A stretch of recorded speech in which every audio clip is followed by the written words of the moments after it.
భూపాలపల్లి జిల్లా కేంద్రంలో సంచలనం రేపిన సామాజిక కార్యకర్త నాగవేలి రాజలింగమూర్తి హత్య కేసును పోలీసులు ఛేదించారు. భూ వివాదం వల్లే హత్య జరిగినట్లుగా నిర్ధారించారు. ఈ కేసులో 7గురిని అరెస్టు చేయగా మరో 3 పరారులో ఉన్నారు. నిందితులను మీడియా ముందు ప్రవేశపెట్టారు. వారి నుంచి 2 కత్తులు, 2 రాడ్లు, 5 బైక్లను, 7 సెల్ ఫోన్లను స్వాధీనం చేసుకున్నారు.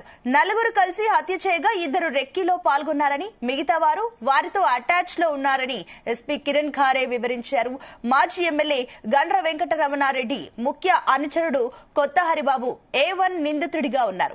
రేణిగుంట్ల సంజీవ్ హత్యకు ముందు తర్వాత కూడా కాంటాక్ట్ లో ఉన్నట్టు పోలీసులు నిర్ధారించారు. ఈ కేసుపై ఇంకా లోతైన దర్యాప్తు కొనసాగిస్తున్నామని, ఈ హత్యతో సంబంధం ఉన్న వారందరినీ అరెస్టు చేసి రిమాండ్ కు తరలించనున్నట్లు ఎస్పీ వెల్లడించారు.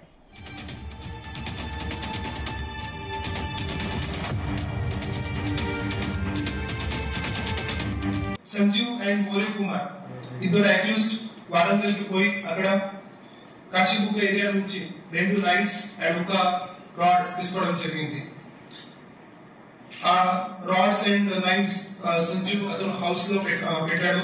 తర్వాత ఈ రెగ్యులర్ గా ఈ Sanjeev and deceased person Rajalingamurthy మధ్యలో సివిల్ కోర్ట్ లో కంటిన్యూస్లీ సివిల్ కేసు నడుస్తుంది.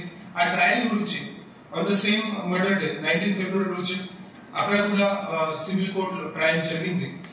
సో అప్పుడు సంజీవ్ డిసైడ్ చేశారు దట్ ఈ రోజు మాత్రమే రాజలింగమూర్తికి మేము చంపేస్తాం. ఆ గురించి ఇది ప్లాన్ చేయడం జరిగింది. సో అప్పుడు దాసరి కృష్ణ అండ్ నరేష్ పైన ఇది రాజలింగమూర్తి ఎక్కడ మూవ్మెంట్ చేస్తున్నాడు, ఎక్కడ ఉన్నాడు, ఈ లొకేషన్ గురించి అప్డేట్ చేయడానికి అతనికి చెప్పడం జరిగింది. అతనికి ఇది ఇవ్వడం జరిగింది. తర్వాత సంజీవ్, కోఠారి కిరణ్, మోరే కుమార్ అండ్ బబ్లు ఈ 4 మెంబర్స్ ఈ నైఫ్స్, ఈ కత్తు ప్లస్ రాడ్స్ గురించి సంజీవ్ హౌస్ కి పోయి అక్కడ నుంచి కలెక్ట్ చేసి they went to Ambedkar centre. అక్కడ ఈ రామలింగమూర్తి అక్కడ ఉన్నారు ఇన్ఫర్మేషన్ వచ్చిన తర్వాత అరౌండ్ ఈవినింగ్ 7 o'clock అప్పుడు ఈ 4 మెంబర్స్ అతని పైన అటాక్ చేశారు. Through using chilli powder plus knifes and rod నుంచి అటాక్ చేశారు. అప్పుడు రామలింగమూర్తి కూడా పైన స్పెసిఫిక్లీ స్టమక్ పైన అండ్ ఇది హెడ్ పైన చాలా ఇంజరీస్ కూడా వచ్చింది.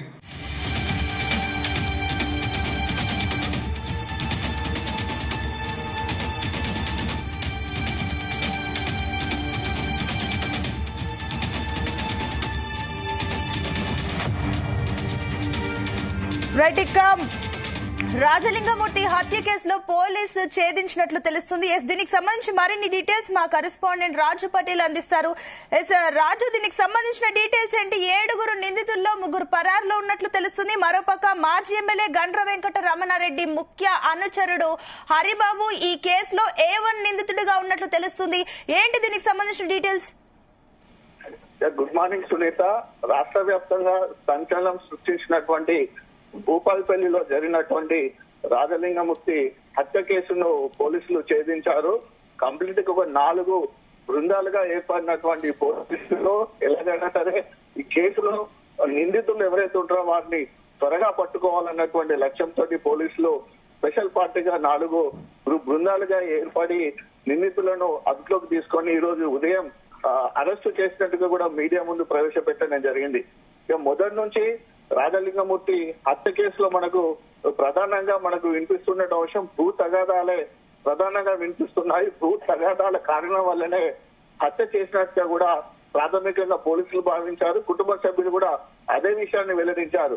అదే కోణంలో విచారించినటువంటి పోలీసులు గతంలో ఇతనితో ఎవరికి భూమికి సంబంధించినటువంటి వివాదాలు ఉన్నాయి, చాలా కేసులకు సంబంధించినటువంటి విషయాలలో కూడా పోలీసులు సమగ్ర విచారణ చేపట్టే అనుమానంతో ఇటీవల ఎవరైతే మన రాజలింగమూర్తి తోటి భూములకు సంబంధించినటువంటి వివాదాల్లో ఎక్కువగా ఇన్వాల్వ్ అయ్యారో వాళ్ళతోటి అనుమానించినట్టు పోలీసులు అదే కోణంలో ఇన్వెస్టిగేషన్ చేసి 10 మంది నిందితులని గుర్తించారు. దీంట్లో 3 పరారు కాగా 7 అరెస్ట్ చేశారు. దీంట్లో ప్రధానంగా A1 గా రేణిగుంట్ల సంజీవ్ ఉన్నారు. A2 గా పింగిలి హేమంత్ తో పాటు మరికొందరు మంది పేరు కూడా చేర్చడం జరిగింది.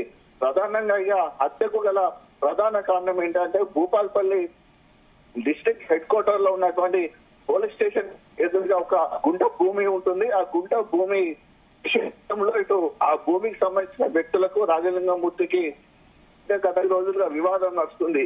ఈ భూమికి సంబంధించినటువంటి వివాదము కోర్టులో కూడా కేసు నడుస్తుంది. దానికి సంబంధించినటువంటి విచారణ కూడా కోర్టులో జరుగుతుండగా నిందితులకు సంబంధించినటువంటి ఏవైతే మనకి A1 ఉన్నాడో రేణుగుంట్ల సంజయ్ సంబంధించినటువంటి బంధువులకు సంబంధించినటువంటి భూమి ఇది. ఈ భూమి విషయంలో రాజలింగమూర్తి వాళ్ళ యొక్క బంధువులతో మాట్లాడి తన కొంత భాగాన్ని తన పేరు మీద రాపించుకున్నాడు. సో మీరు అతను మిమ్మల్ని భయపెట్టి కొంత భాగాన్ని రాపించుకున్నాడు మీకు, కాబట్టి భవిష్యత్తులో కూడా మిమ్మల్ని మరింత భయపెట్టి ఆ భూమిని మొత్తము రాజలింగమూర్తి ఆక్రమించుకుంటాడు. కాబట్టి మనము రాజలింగమూర్తిని ఎలాగైనా చంపాలి, చంపేస్తేనే ఆ భూమి మీకు సొంతం అవుతుంది, తర్వాత ఆ భూమిని మనందరం కలిసి పంచుకోవచ్చని A1 గా ఉన్నటువంటి రేణుగుంట్ల సంజీవ్ ఒక ప్లాన్ రచించారు. ఆ ప్లాన్ ప్రకారము వీళ్ళ బంధువులతో పాటు మరికొంతమంది ఒప్పుకున్నారు. రాజలింగమూర్తిని చంపే విషయం కూడా భూపాల్పల్లి మాజీ మున్సిపల్ వైస్ చైర్మన్ కొత్త హరిబాబు కూడా చెప్పడంతో అప్పటికే వాళ్ళ విషయంలో హరిబాబు రాజలింగమూర్తి కోపంతో ఉండటంతో ఎట్లాగైనా రాజలింగమూర్తిని మీరు చంపేయండి, మీకు సంబంధించినటువంటి బెయిల్ ఖర్చులు కూడా నేను పెట్టుకుంటాను, మీ కుటుంబ సభ్యులకు సంబంధించిన పోషణకు సంబంధించినటువంటి విషయాలు కూడా మీరు ఏం భయపడద్దు, మీరు జైల్లో ఉన్నంత కాలం మీకు సంబంధించినటువంటి ఆర్థిక వనరులను కూడా సమకూరుస్తారని తోటి అటు ఆర్థిక పరంగా కూడా ఇబ్బందులు ఆలోచన తోటి ఒక ప్లాన్ వేశారు, రెక్కి నిర్వహించారు. దీనికోసము వరంగల్ కాశీబుగ్గాలో 2 కత్తులను కొనుగోలు చేశారు. దాంతో పాటు ఒక రాడును కూడా కొనుగోలు చేసి ఎప్పుడు చంపుతామనేటువంటి ప్లాన్ తో ఉండగా ఈ నెల 19వ తారీఖు రాత్రి దాదాపు 7 గంటల సమయంలో బైక్ పై వస్తున్నటువంటి రాజలింగ మూర్తిని రెక్కి నిర్వహించారు.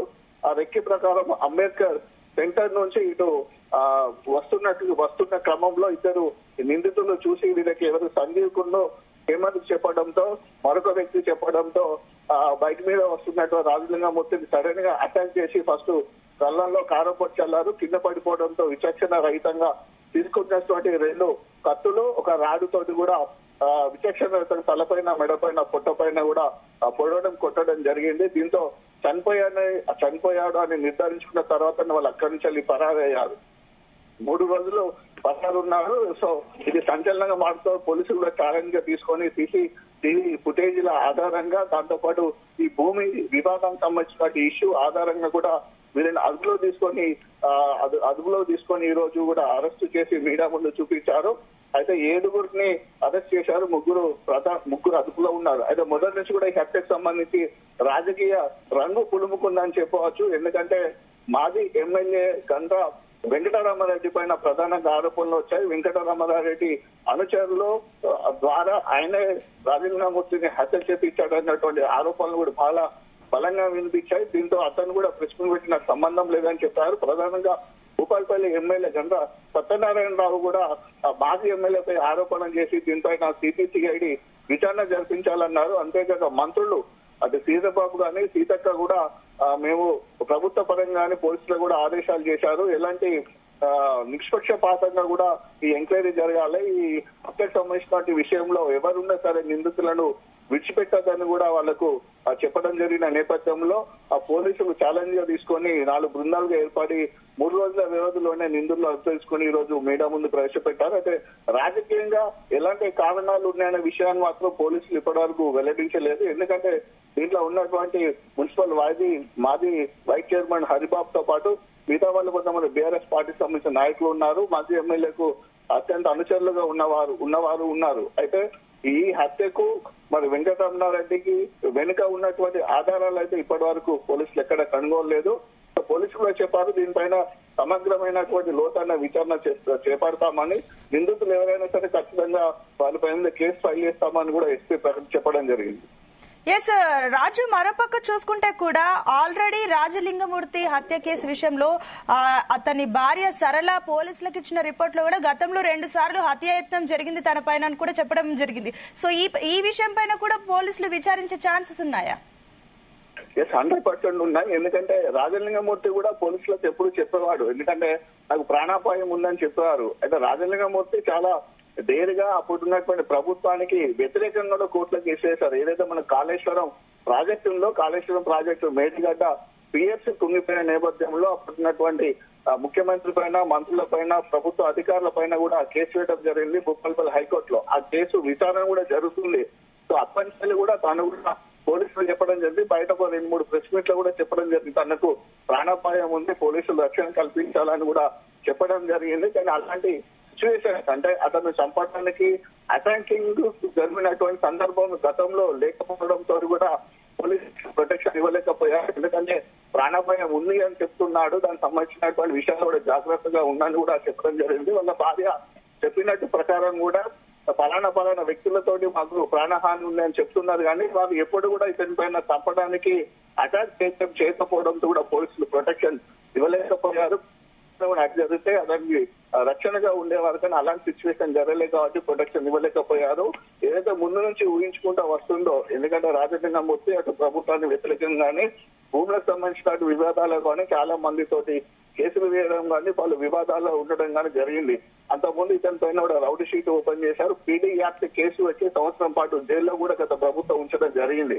అంటే ఇలాంటి విషయాలు బాగా కక్షపూరితంగా జరుగుతున్నాయి, కుట్రపూరితంగా జరుగుతున్న నేపథ్యంలోనే అదే కూడా వీళ్ళకు చెప్పడం జరిగింది. అయినప్పటికీ కూడా ఏదైతే మొదటి నుంచి కూడా వీళ్ళు అనుమానిస్తున్నారో భూ వివాదాలు ఎప్పటికైనా ప్రాణాల మీదకి తీసుకొస్తాయి, ప్రాణాపాయం ఉంటుంది అనేటువంటి ఏదైతే భయపడుతున్నాడో అదే జరిగిందని చెప్పవచ్చు. ఈ ఘటనలో అంటే రాజలింగమూర్తి హత్యకు సంబంధించిన విషయంలో నిందితులకు రాజకీయంగా బ్యాక్గ్రౌండ్ లేకపోయినప్పుడు కూడా బ్యాక్గ్రౌండ్ సపోర్ట్ ఉంది కాబట్టి జిల్లాకు సంబంధించినటువంటి ముఖ్య నాయకుల సహకారం ఉంది కాబట్టి వారు కూడా ఆర్థికంగా వీళ్ళకి సపోర్ట్ చేశారు. ఒకవేళ వీళ్ళు జైలుకి వెళ్ళినా సరే, ఎందుకంటే మనకు మాజీ మున్సిపల్ చైర్మన్ బెయిల్ ఖర్చులు అన్నాడు కాబట్టి ఒకవేళ శిక్ష పడి జైలుకి వెళ్ళినా సరే వీళ్ళ కుటుంబాలను పోషించే బాధ్యత మేము తీసుకుంటామని హామీ వారికి ఉన్న నేపథ్యంలోనే ఈ అగత్యానికి పాల్పడేస్తూ మనకు తెలుసుకొని. Right Raju Patel, thank you.